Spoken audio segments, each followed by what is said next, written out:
Assalamualaikum Sobat Story, kita ketemu lagi nih di bedah buku Master Your Pain.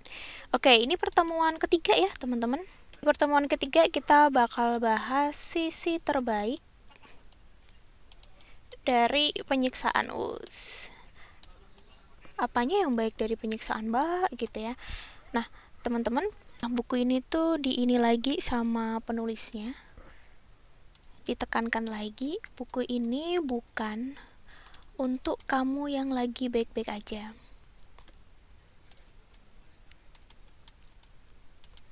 Tapi buku ini untuk yang lagi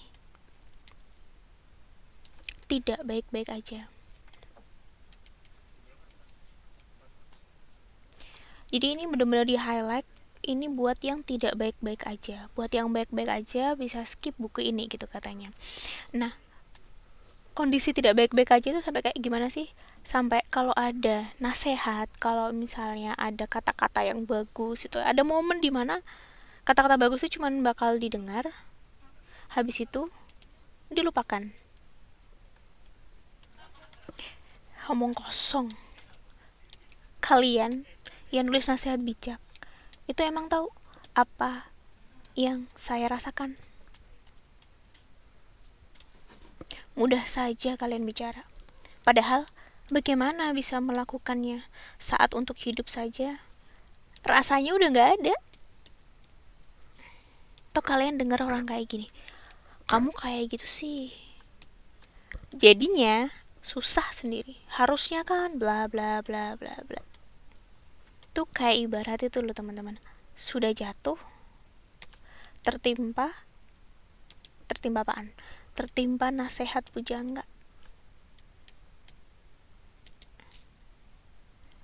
Jadi bukan tertimpa tangga gitu loh teman-teman. Sadari atau enggak ya, kita tuh sering gitu loh, sering banget kita nyalahin orang.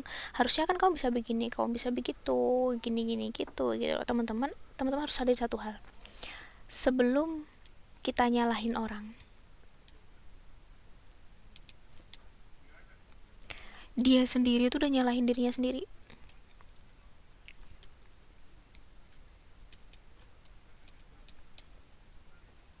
Jadi nggak perlu kita ingetin kamu berdosa banget loh begini nih.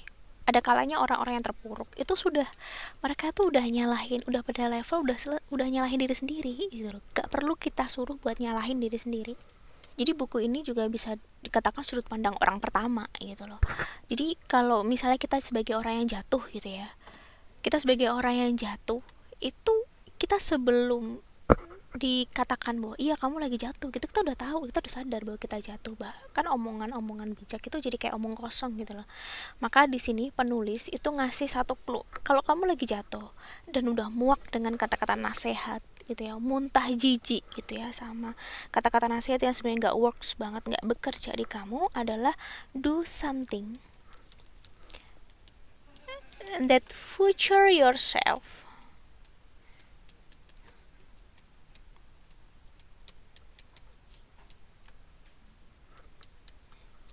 will thank you for.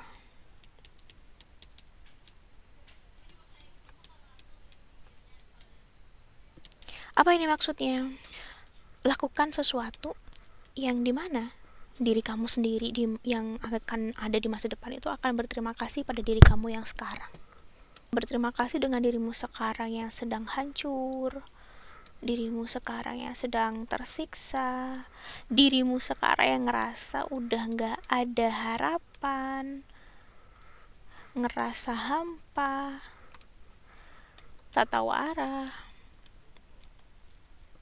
kayaknya gak ada masa depan deh.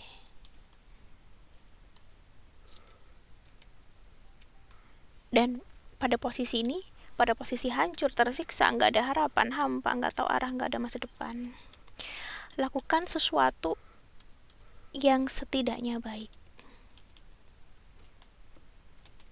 Kenapa saya bilang setidaknya baik? Karena pada posisi kita hancur, kita lagi hopeless, kita tuh nggak bisa clear ngebedain baik dan buruk. Bahkan sesuatu yang orang lain bilang baik, kita nggak bisa ngeliat kebaikan di situ. ya. Kenapa sekali lagi penulis bilang setidaknya baik? Ini saya akan mengajarkan konsep dalam Islam yang luar biasa, yaitu konsep ikhtiar. Mari kita bandingkan dengan apa yang diagungkan oleh orang-orang sekarang, yaitu al-hurriyat. Sekilas ikhtiar sama al-hurriyat itu bisa hampir-hampir sama sih sebenarnya, yaitu pilihan sebetulnya. Cuman bedanya gini, ikhtiar itu adalah memilih yang baik di antara yang baik. Jadi memilih di antara yang baik. Kalau al-hurriyat itu sama-sama milih, tapi memilih di antara pilihan apapun. Jadi ikhtiar adalah konsep dalam Islam, sedangkan al-hurriyat atau bahasanya adalah kebebasan itu adalah konsep barat, teman-teman. Ini mirip tapi tidak sama ya. Dalam ikhtiar, kita diajari dalam Islam memilih di antara yang baik. Sedangkan kebebasan memilih di antara pilihan apapun. Berarti ada baik, ada buruk. Maka ketika kita nggak bisa melihat kebaikan yang dilihat orang lain, maka setidaknya kita melakukan sesuatu yang baik. Baik dari kata siapa? Kalau kita mengambil ikhtiar, berarti kita kembalikan kepada Islam.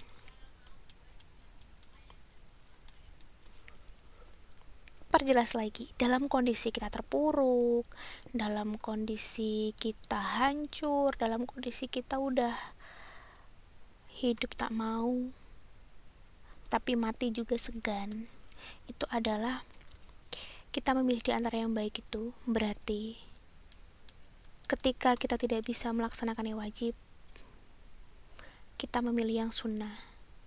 Dan paling bawahnya adalah mubah.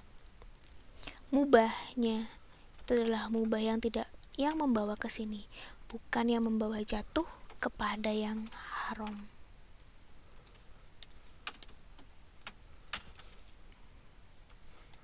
Jadi kalau kita berat melaksanakan yang wajib, seenggak-enggaknya kita turun ke sunnah.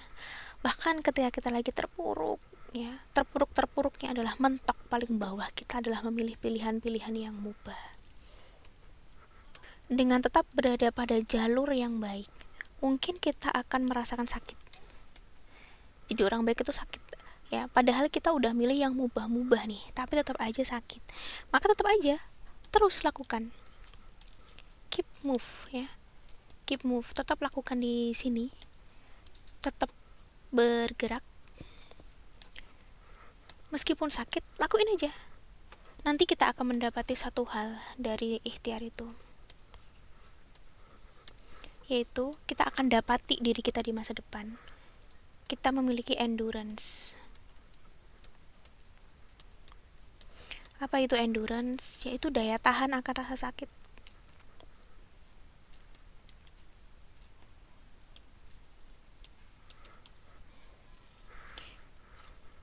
Kita tumbuh menjadi sosok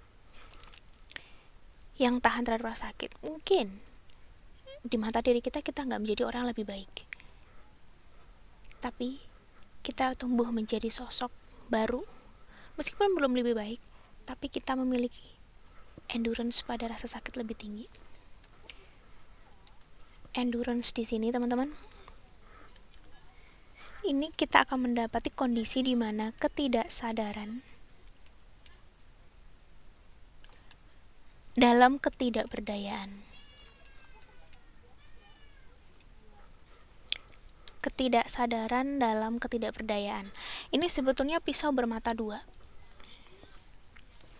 Dimana ketika kita ditempa terus-menerus dengan rasa sakit, ini ada dua pisau, teman-teman. Ada dua pisau dimana kita akan menjadi sosok yang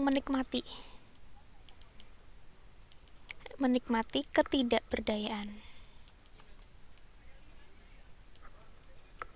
Ya, ini kata kuncinya bangga, ya. Bangga menjadi payah.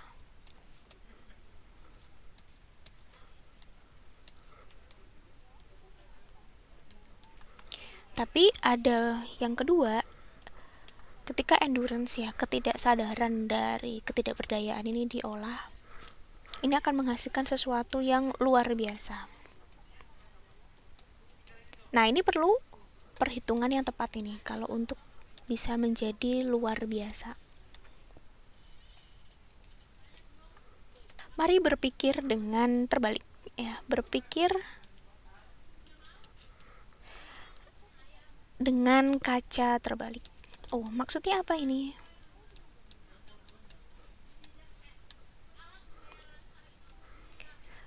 Teman-teman pernah ingat nggak ayat ini? Inna ma'al usri yusra. Artinya, sesungguhnya di balik kesusahan selalu ada kemudahan. Jadi berpikir dengan kaca terbalik itu seperti ini teman-teman. Jadi semakin teman-teman merasakan sakit, semakin teman-teman punya endurance yang tinggi, sebetulnya solusi itu makin dekat gitu loh. Kenapa? Bukan karena masalahnya tambah ringan, tapi kitanya yang tambah kuat. Jadi nyambung sama bab berikutnya, kalau rasa sakit itu kita biarin gitu, kita hindari sebenarnya, dibiarin bukan dikelola, itu jatuhnya nanti self harm. Tapi akan beda cerita kalau misalnya kita olah, kita hadapi, diri kita dikasih bertubi-tubi rasa sakit, nanti akan muncul yang namanya sensasi mati rasa. Dimana sensasi mati rasa ini kita akan bisa jadi itu ya, kita akan menjadi orang yang ada satu titik di mana tidak ada empati, tidak ada simpati. Kita berubah menjadi seseorang yang kita menjadi seseorang yang purpose driven, ya. Apa itu orang-orang purpose driven? Itu orang-orang yang fokus pada tujuan. Jadi mereka tergerakkan oleh tujuan, strike forward. Mereka nggak tergoyahkan. Kenapa? Karena tubuh mereka udah mati sama rasa sakit gitu loh. Jadi ketika proses itu harus berdarah-darah, mereka nggak merasa berdarah-darah gitu, karena semua udah mati rasa.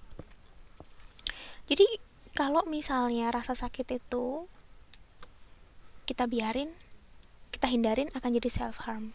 Tapi kalau misalnya kita terima deh rasa sakit itu, kita terima, kita kelola, kita akan ada sensasi mati rasa. Mati rasa di sini bukan berarti teman-teman kemudian nggak jadi manusia, enggak ya. Tapi di mana kita itu, tubuh kita itu saking terbiasanya dengan rasa sakit, seolah-olah nggak ada empati, nggak ada simpati, kita menjadi orang yang purpose driven. Ini saya ngutip dari bukunya Kak Maudy Ayu, bukunya langsung ya, teman-teman bisa lihat di page 21. Semua cobaan akan terasa biasa saja tepat saat hati Anda mati rasa. Jadi fokusnya adalah ketika kita rasa sakit ya, penyiksaan, menikmati penyiksaan itu di mana? Terima aja itu, lakukan hal sulit pada saat teman-teman bertubi-tubi. Hal sulit ini, sekali lagi tadi ya, saya kasih tambahan dalam koridor Islam adalah masih di koridor ikhtiar. Jangan sekali-sekali teman-teman itu masuk ke koridor al-hurriyat. Oke teman-teman, sampai di sini ya pertemuan kita kali ini. See you, nantikan pertemuan keempat. Bye. Wassalamualaikum warahmatullahi wabarakatuh.